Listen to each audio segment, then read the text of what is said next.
Monsieur le directeur de l'Observatoire scientifique des études sur la gouvernance et le management, chers intervenants, chers invités, chers professeurs, collègues et étudiants, honorables assistants, bonjour et bienvenue à cette conférence qui porte sur le thème la justice organisationnelle et la performance, qui est organisée conjointement par l'Observatoire scientifique des études sur la gouvernance et le management et la faculté des sciences de l'éducation.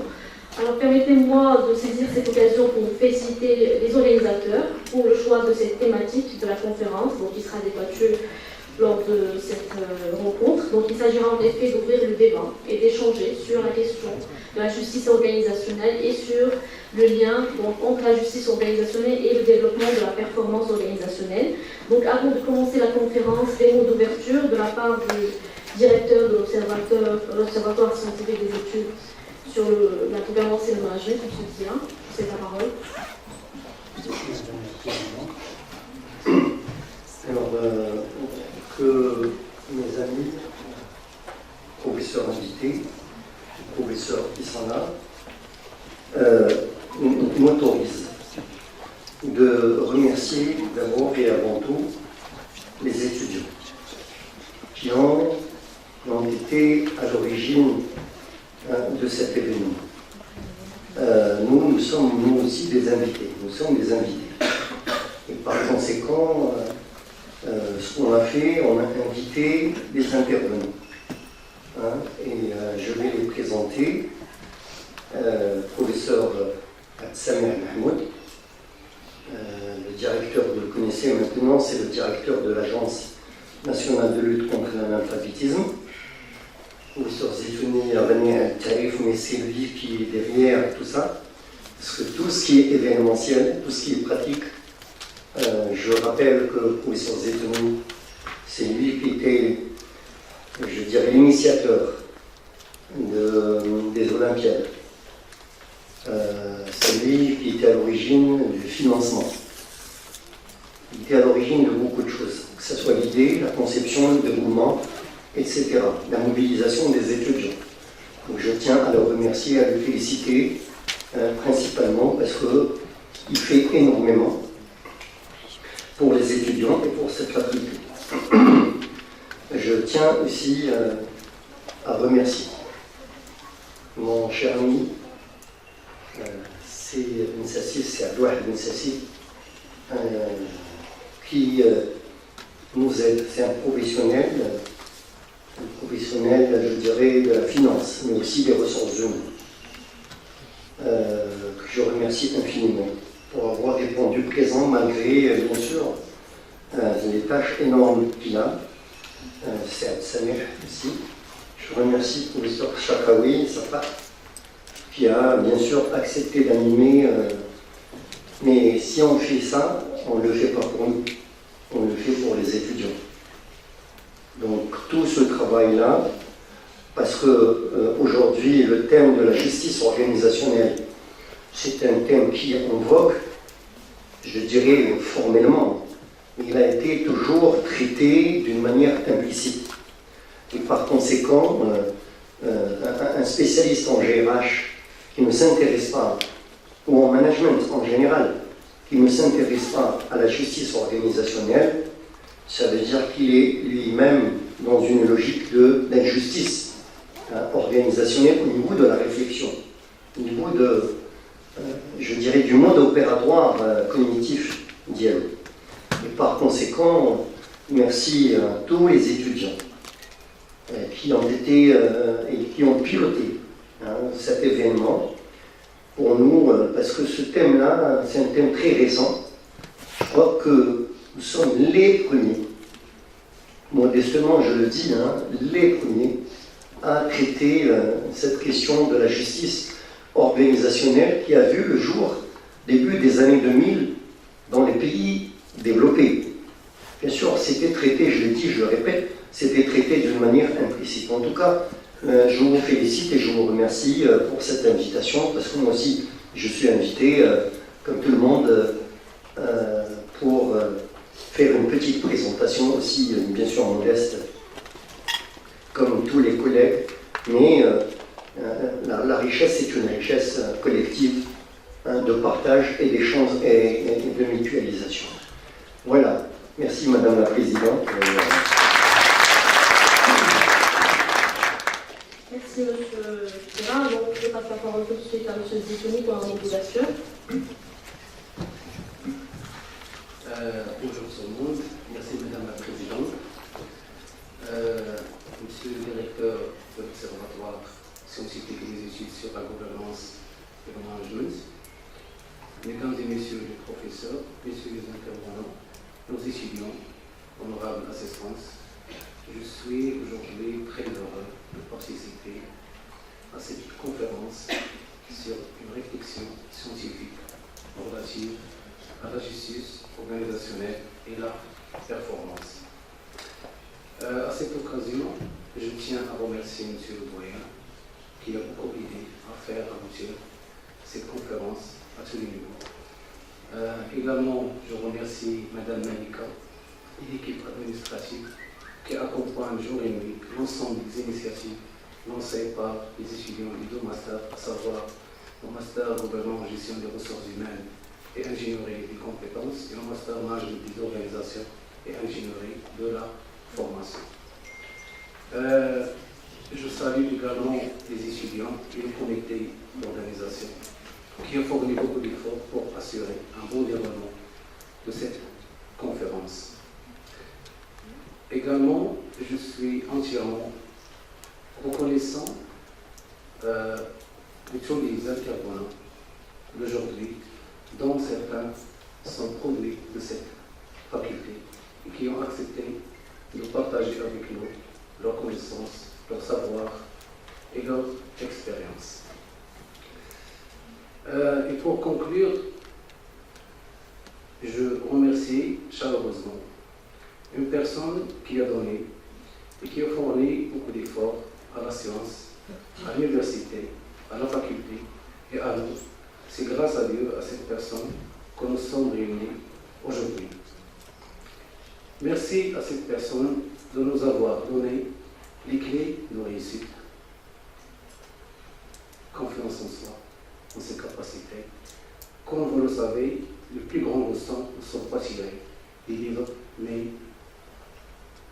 d'un professeur comme vous, Monsieur Boudera. Mon cher ami, mon cher collègue et mon professeur, et si vous le permettez, je vous demande de se mettre debout et d'applaudir ce monsieur pour le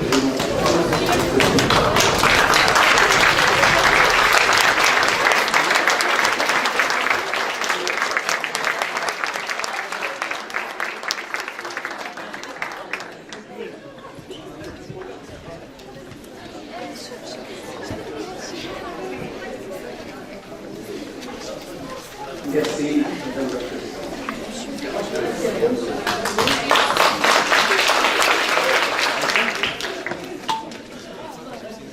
Rapidement pour introduire cette conférence. Et comme vous savez, aujourd'hui, la performance d'une organisation ne tient pas seulement à sa productivité et aux bénéfices extraits. Donc, on constate aujourd'hui une importance de plus en plus accrue de la place de l'individu. Donc, un individu qui détient un capital humain très important et que l'entreprise ou l'organisation est tenue de se réserver, de développer et d'enrichir davantage. Donc, en effet, c'est pourquoi aujourd'hui, on donne beaucoup plus d'importance au concept du bien-être, de satisfaction au travail, du climat social, donc qui peut être justifié par ses conséquences majeures sur les individus et les organisations.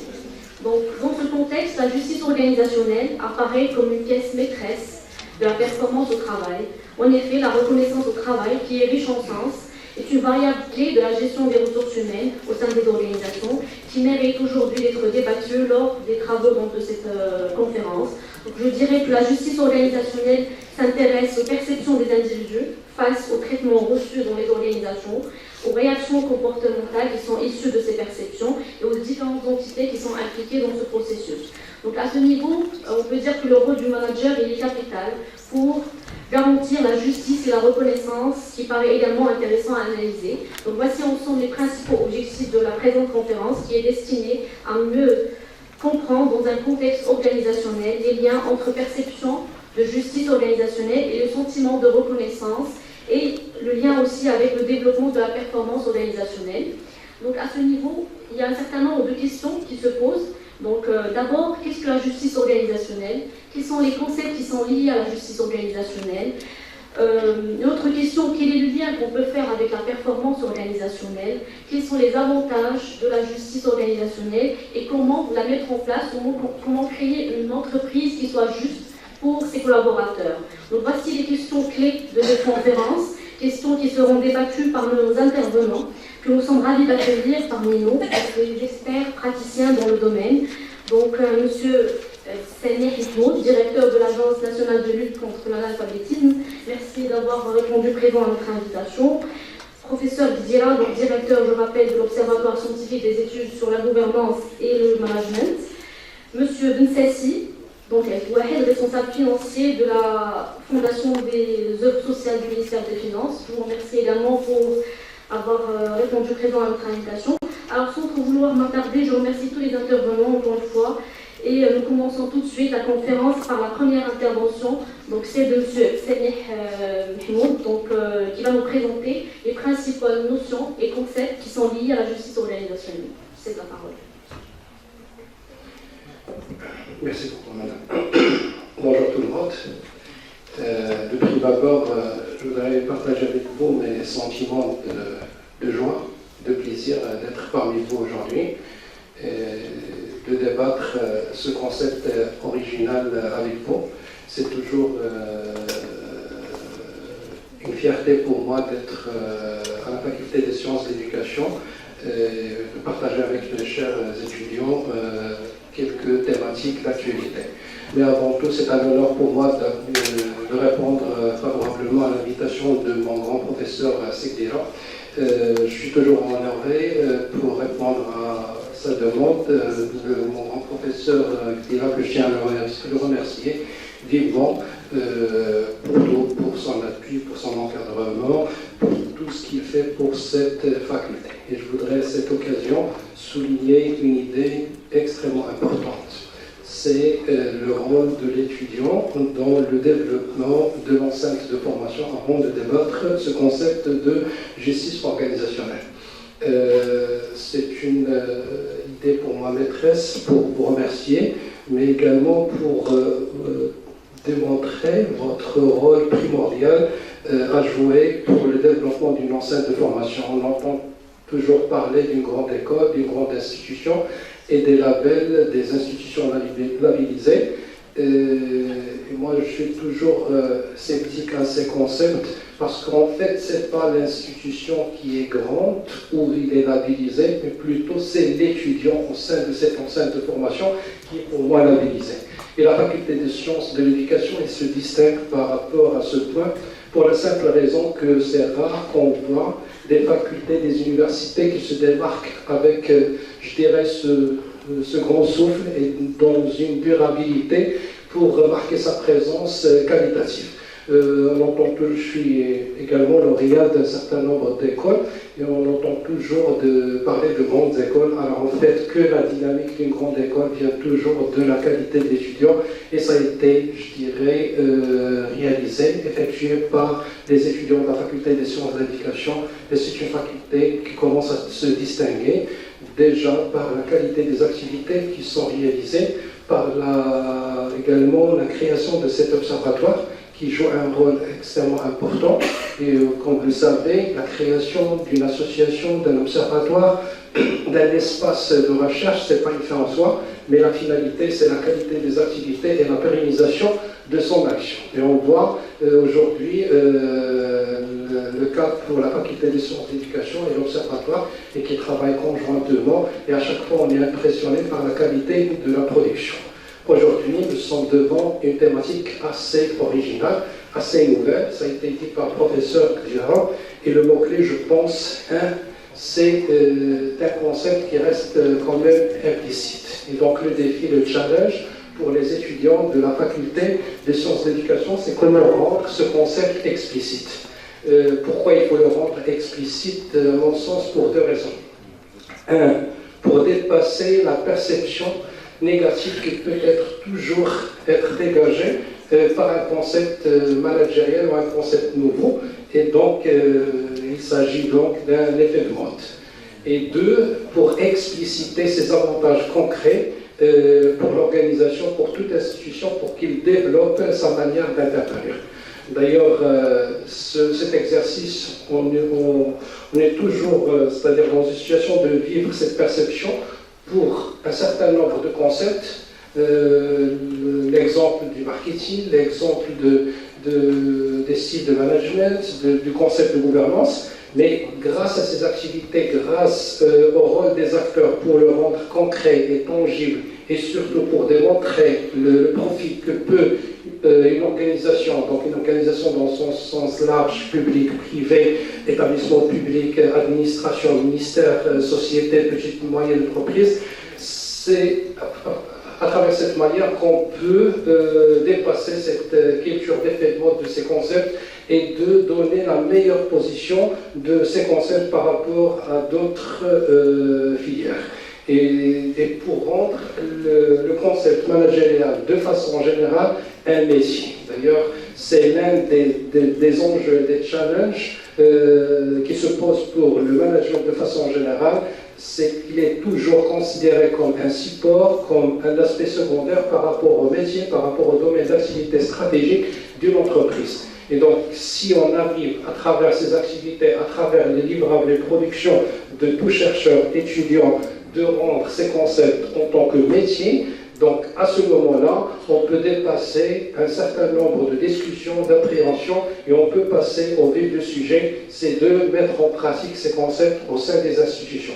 Parce que le constat maintenant et le postulat, c'est qu'on passe beaucoup de temps à faire passer des messages, à faire démystifier ces concepts, à vulgariser ces concepts. C'est important, c'est primordial, mais malheureusement, on passe beaucoup de temps à cet aspect-là et on perd beaucoup de choses par rapport au temps d'implication, de sensibilisation, au détriment de la valeur ajoutée réelle de ces concepts au niveau des institutions.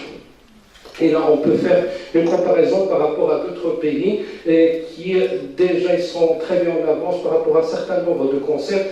C'est parce que cette étape de démystification, de vulgarisation, elle est déjà dépassée. Je pense que l'un des premiers rôles de l'étudiant par rapport à ces concepts, c'est cette phase. Il faut réduire le taux de vulgarisation de ces activités, de ces concepts. Et je pense que le meilleur espace, c'est le type de ces conférences et de ces séminaires, et également de ces espaces de communication à l'instar de l'observatoire. Et donc, pour dire que vraiment, je vous remercie infiniment pour cette conférence, pour son rôle primordial dans la vulgarisation de ces concepts.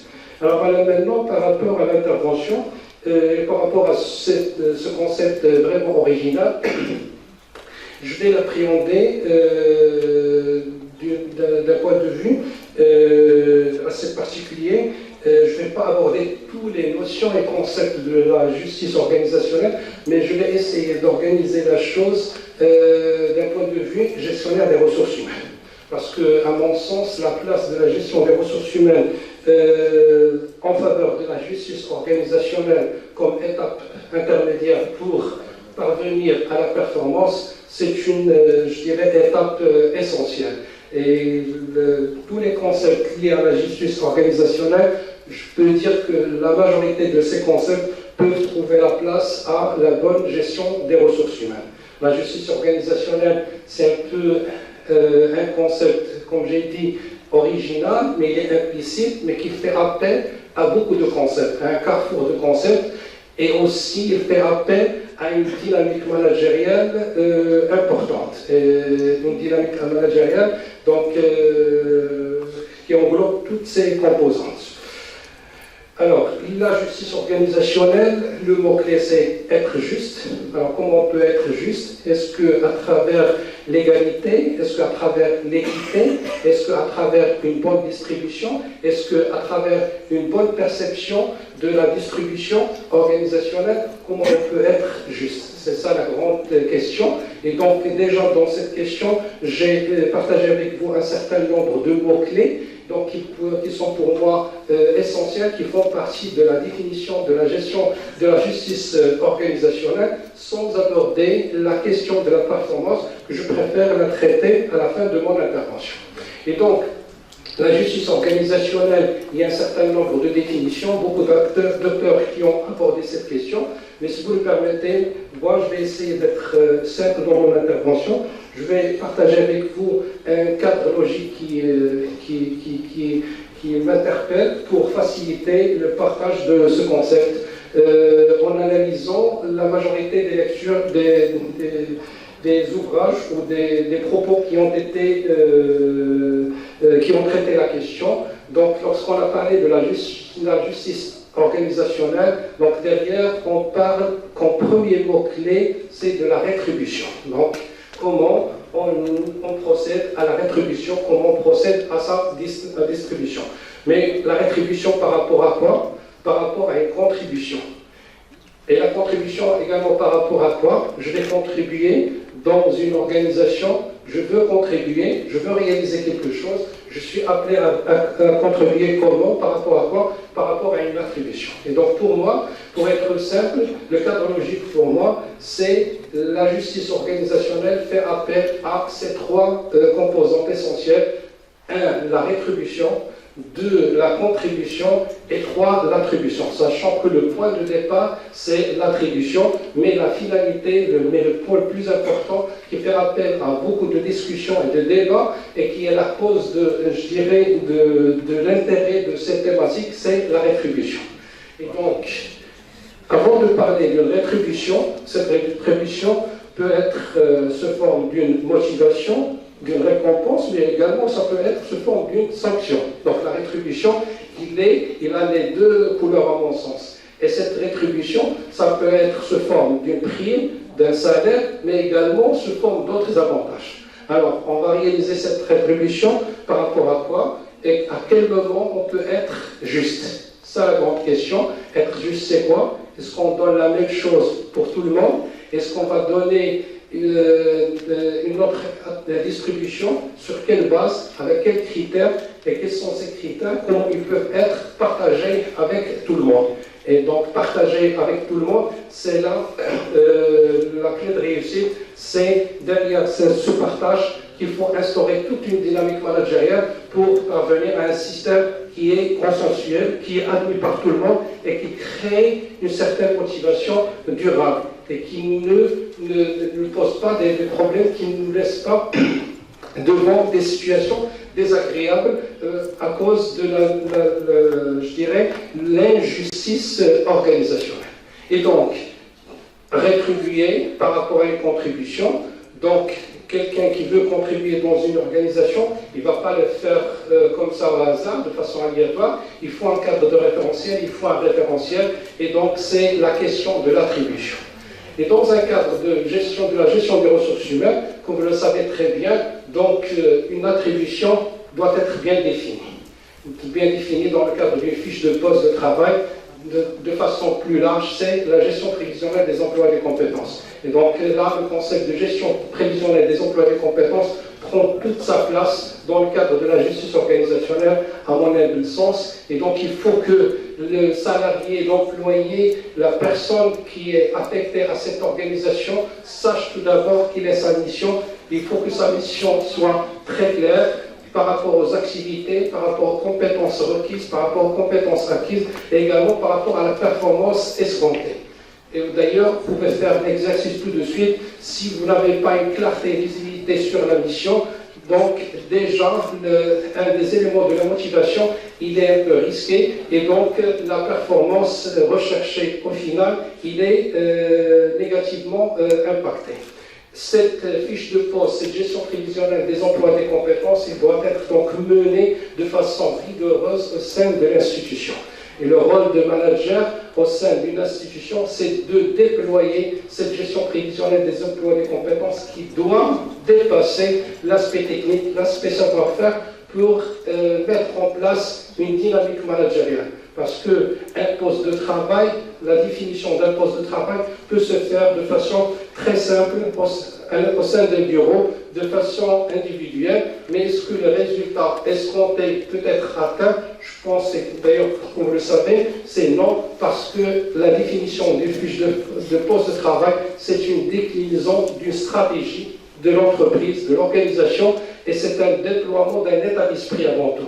Et donc, la fiche de poste de travail, un des éléments de la définition et qui traduit cet état d'esprit, il ne faut pas qu'il reflète la réalité, la pratique actuelle d'une entreprise, mais beaucoup plus, il faut se projeter dans le schéma cible, dans le changement, et donc, ça doit être en cohérence avec la stratégie. Et donc, la gestion prévisionnelle des emplois et des compétences, c'est avant tout avoir une visibilité sur le devenir de l'organisation, c'est avoir une vision à long terme pour avoir une gestion des ressources humaines qui s'aligne à la stratégie globale et donc qui met en place une gestion prévisionnelle des emplois et des compétences et qui détermine cette mission pour chaque personne au sein de l'organisation.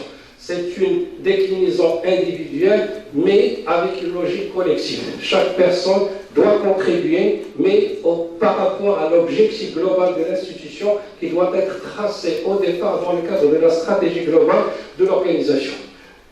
Je pense que c'est pour moi, première clé de réussite pour instaurer la gestion organisationnelle. C'est facile de le dire, c'est facile de dire que la contribution individuelle doit être au service de la contribution collective, mais pour la mettre en œuvre, c'est très difficile et c'est pour cela que la dynamique managériale, la conduite de changement, il est extrêmement importante et l'état d'esprit choisi et implémenté, il est primordial et doit être observé, regardé de façon, je dirais, très très prudente et avec beaucoup d'attention.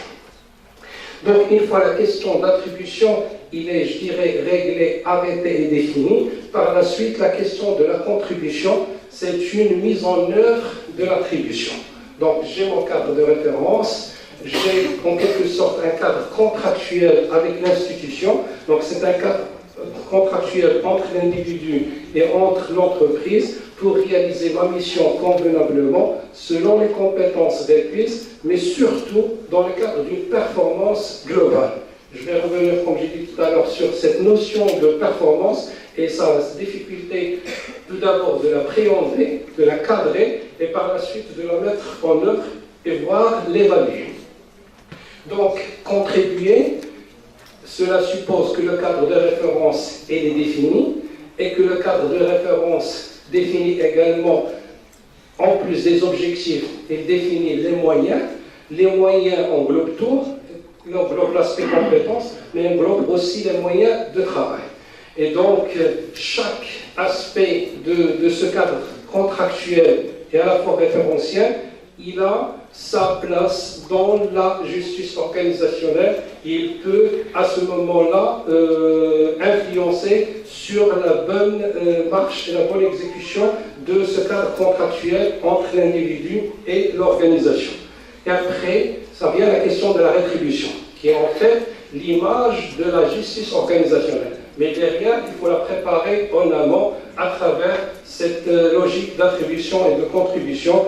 Et donc, la rétribution, elle doit être basée sur des instruments d'évaluation objective. Et donc, toute la question d'évaluation des ressources humaines qui se pose, et vous connaissez bien évidemment la difficulté. Donc, la gestion des ressources humaines, après un certain moment, une longue histoire qui a été focalisée sur la gestion du personnel, sur l'aspect administratif. Maintenant, on parle de l'aspect gestion qualitative, sur la gestion prévisionnelle des emplois et des compétences, avec tout le plan de déploiement, la formation, la mobilité, le recrutement, et également la question d'évaluation des ressources humaines. Et donc, on le sent dans le cœur de la gestion qualitative des ressources humaines, qui est un certain moment également un effet de mode, et je pense grâce au travail des chercheurs, des étudiants, des praticiens, ça a devenu maintenant un exercice pratique, et la preuve, le concept managérial, lorsqu'il est, je dirais, pratiqué par une administration publique, pour moi, c'est le grand témoignage qu'il est devenu un instrument de travail, c'est un aspect concret et qu'on a dépassé cet effet de mode parce que c'est, à mon sens, c'est très difficile de mettre en application les concepts managériaux au sein du secteur public par rapport au secteur privé. Et donc maintenant on voit que quand même l'État, il est, je dirais, imprégné par cette culture. Il a mis tous les mécanismes pour concrétiser, vulgariser ces concepts. Et nous constatons qu'un certain nombre de départements ministériels qui ont pu mettre en œuvre une gestion prévisionnelle des emplois et des compétences, ils ont même créé des structures chargées de cette question. C'est vrai que l'évaluation maintenant a démontré que la limite de cette pratique pour l'administration publique, de par, à mon sens, le point que j'ai évoqué tout à l'heure, c'est la question de l'état d'esprit, de la déclinaison de la stratégie et l'alignement de la gestion des ressources humaines avec la stratégie globale de l'institution. Si on ne dispose pas déjà d'une stratégie, est-ce qu'on peut parler d'une gestion des ressources humaines? Si nous avons une stratégie globale de développement de l'organisation, est-ce qu'on a pris en considération la composante GRH pour qu'il soit intégré dans la stratégie globale? Et par la suite, est-ce qu'on a vraiment la volonté de mettre en place les aspects qualitatifs de la gestion des ressources humaines et de dépasser l'aspect administratif, l'aspect avancement de grade et l'aspect avancement de promotion et de fonction? Donc voilà la question de la GRH dans la phase qualitative, il est primordial pour instaurer cette justice organisationnelle. Au niveau d'attribution, on voit l'intérêt de la gestion prévisionnelle, au niveau de la contribution et de la rétribution, la question de l'évaluation du rendement et la question des mesures de déploiement, notamment tout ce qui est en relation avec l'ingénierie de formation et la mobilité et le recrutement, est indispensable pour réaliser et pour compléter le puzzle et pour asseoir le triangle de l'attribution, de la contribution et de la rétribution.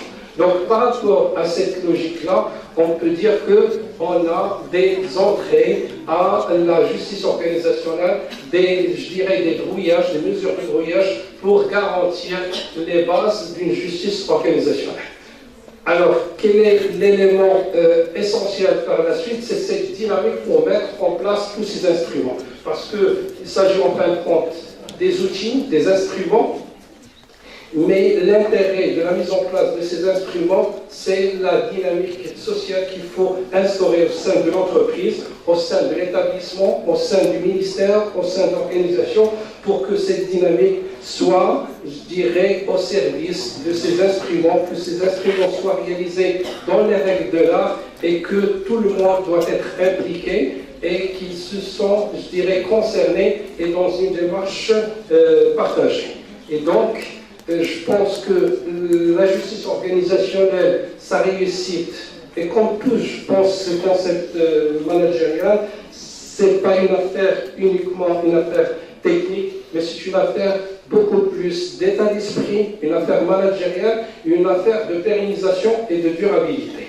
Donc voilà ce que je peux dire par rapport à une première partie de mon intervention sur les notions et concepts de la justice organisationnelle qui peut nous guider sur la démarche à mettre en œuvre et à suivre pour instaurer cette justice, mais surtout pour la rendre explicite. Comme ça a été dit par le professeur Dira, ça reste implicite et pour la rendre explicite, c'est à travers cette dynamique managériale et donc à travers cet état d'esprit à travers et à décliner du haut et de bas vers le haut. Maintenant par rapport à la grande question de la performance, parce que je pense que c'est la finalité, la performance c'est un concept assez compliqué. Qu'est-ce qu'on veut dire par performance? À quel moment on peut dire que cette personne il est performante, cette entreprise elle est performante, et quelle est la performance souhaitée?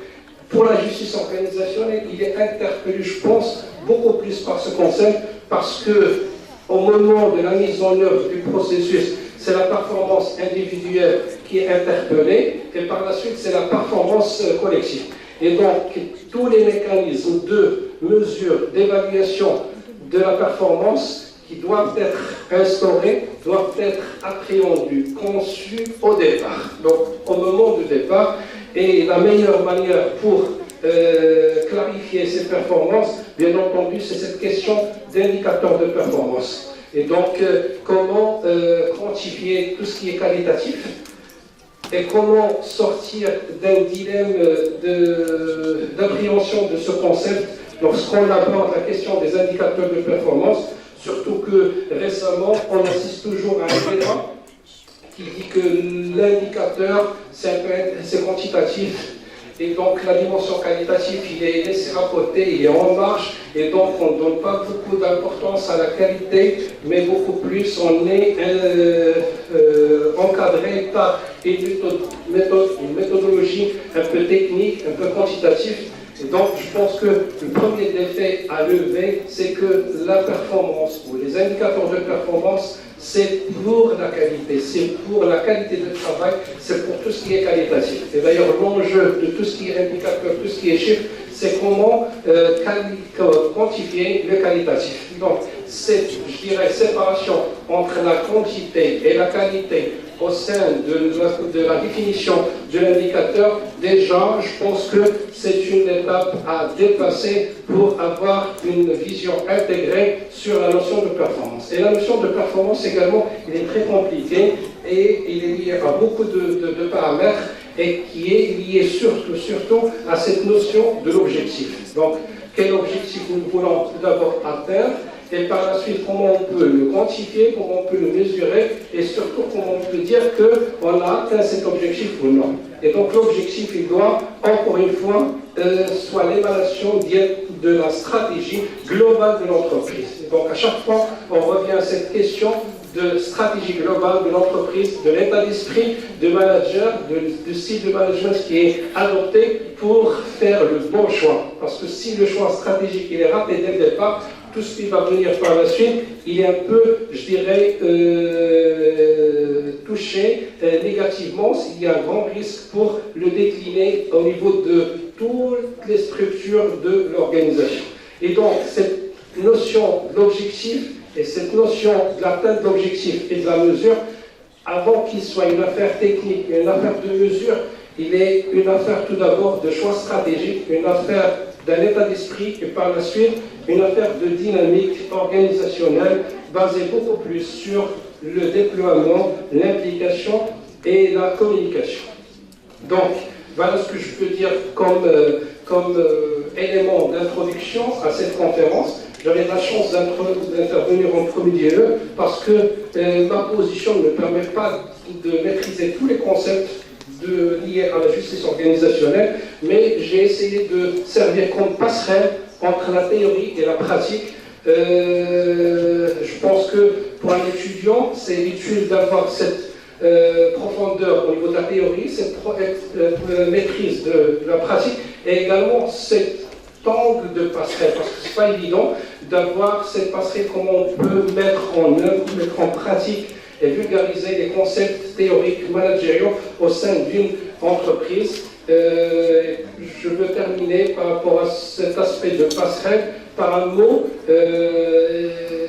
un retour d'expérience. Tout cela, il est matérialisé au niveau d'une organisation ou un établissement similaire à celui que je gère, un établissement public, par le concept de statut du personnel. Et donc, c'est à l'intérieur de ce concept, est-ce qu'on a cette capacité de mettre en application ces concepts managériaux? Est-ce qu'on a pris la peine de faire appel à des experts dans le domaine pour avoir notre statut du personnel? Et je pense là, c'est une invitation à tous les chercheurs et les étudiants pour, je dirais, avoir cet esprit de mettre en pratique je dirais, les acquis académiques qu'on a reçus.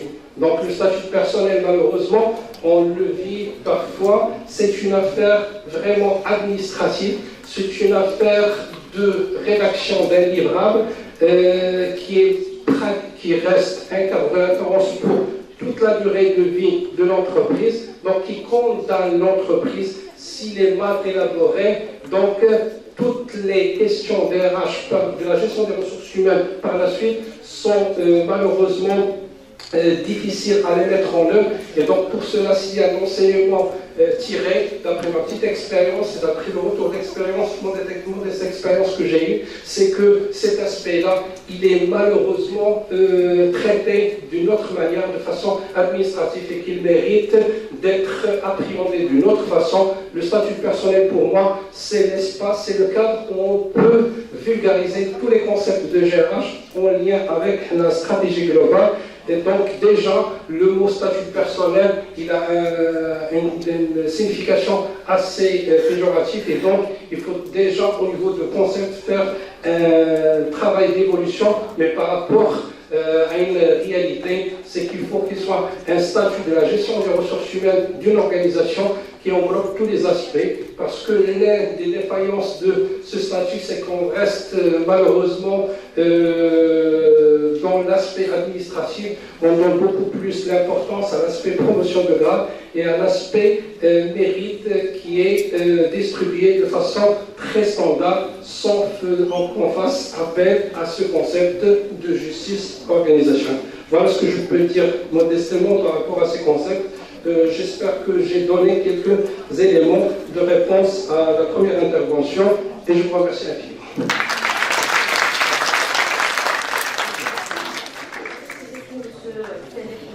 Pour votre intervention qui a été très claire, et on retrouve beaucoup d'informations sur les concepts de clés donc, qui sont liés à la dimension, à la justice organisationnelle. Donc on retrouve la rétribution, la contribution et l'attribution.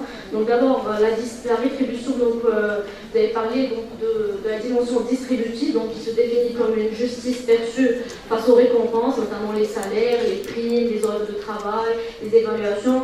Vous avez évoqué aussi la contribution, donc passer de la contribution individuelle au service de la contribution collective.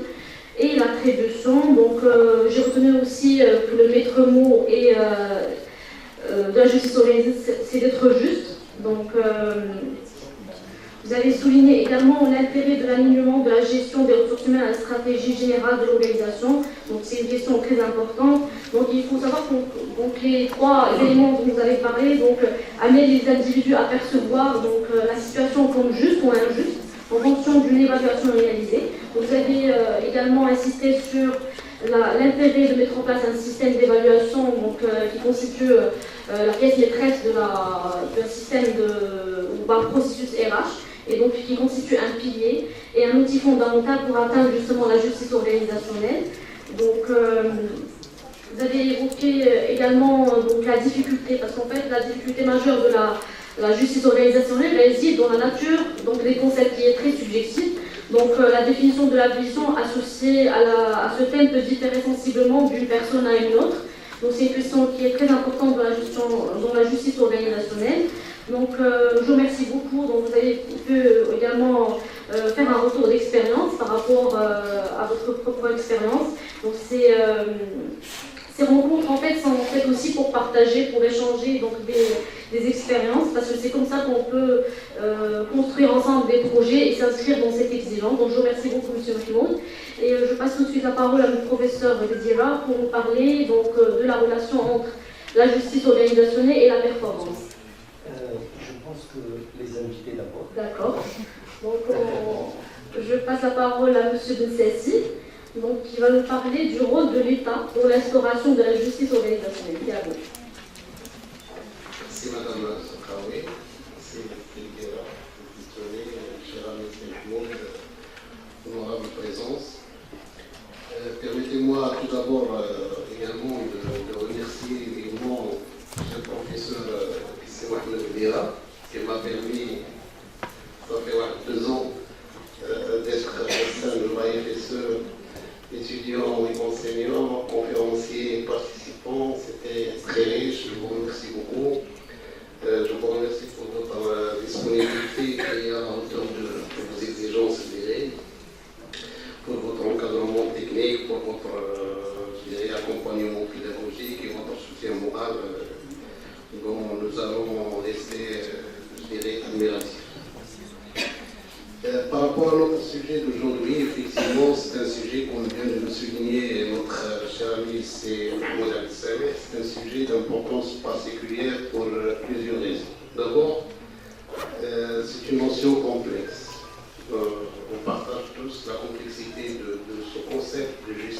organisationnelle, parce qu'effectivement, la notion de justice est ressentie face essentiellement à des décisions.